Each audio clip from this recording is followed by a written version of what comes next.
বুবলি বলেছেন বা ওনার বক্তব্য, এটা খুব দুঃখজনক। আমার মনে হয় যে এই যে ইতিমধ্যে অনেকগুলো বক্তব্য গিয়েছে আমার অনেক পত্রিকায়, আমার ব্যক্তি বিষয়, সিনেমা বিষয়, যে সবাই প্লিজ কথা বলে বা মেসেজ করে আমার বক্তব্যটা নেবেন। প্রতিদিনই ভালোবাসার দিন, ডেফিনেটলি সাধুবাদ জানাই যে একটি মাত্র দিন শুধুমাত্র ভালোবাসার জন্য। তবে আমার কাছে ভালোবাসা মানে সম্মান, আমার কাছে ভালোবাসা মানে বিশ্বাস, এবং আমার এক্সপেরিমেন্ট করতে ভালো লাগে। হচ্ছে না যে খুব গার্ডিয়ানের মতো সবসময় সবকিছুতে হয়তো আমি অনেক কাজ করতে চাচ্ছি না বা একটু শিডিউল প্রবলেম বা, তো তখন মনে হয় যে একদম বড় ভাইয়ের মতোই সবকিছু গুছিয়ে নেয়। সো এটা আমাদের জন্য অনেক বড় পাওয়া। সো দাদা, আপনি এভাবে এরকমই থাকেন, আমাদেরকে এরকম শাসন করেন, থ্যাংক ইউ। আমাদেরকে এরকম না, আসলে আমি শাসন করি, আমি অন্যায় থাকলে শাসন করি, বা ওর ভালো মন্দটা আমি দেখি। যেটা হয় যে আমি একটু ফ্যামিলিয়ার মনে করি, যে ফ্যামিলিয়ার মনে না করলে কিন্তু হবে না।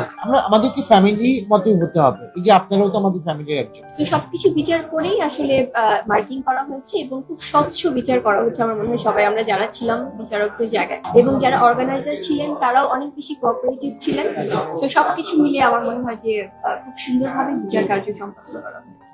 অবশ্যই প্রত্যাশাটা অনেক অনেক বেশি পজিটিভ, কারণ আমি সবসময় বলি যে এখন পর্যন্ত আমরা সুস্থ আছি, ভালো আছি, আলহামদুলিল্লাহ। সবাইকে নিয়ে একসাথে প্রোগ্রাম অ্যাটেন্ড করছি, এটা অনেক বেশি ভালো লাগার। আর অবশ্যই সামনে চাই সামনের দিনগুলো অনেক বেশি ভালো যায়।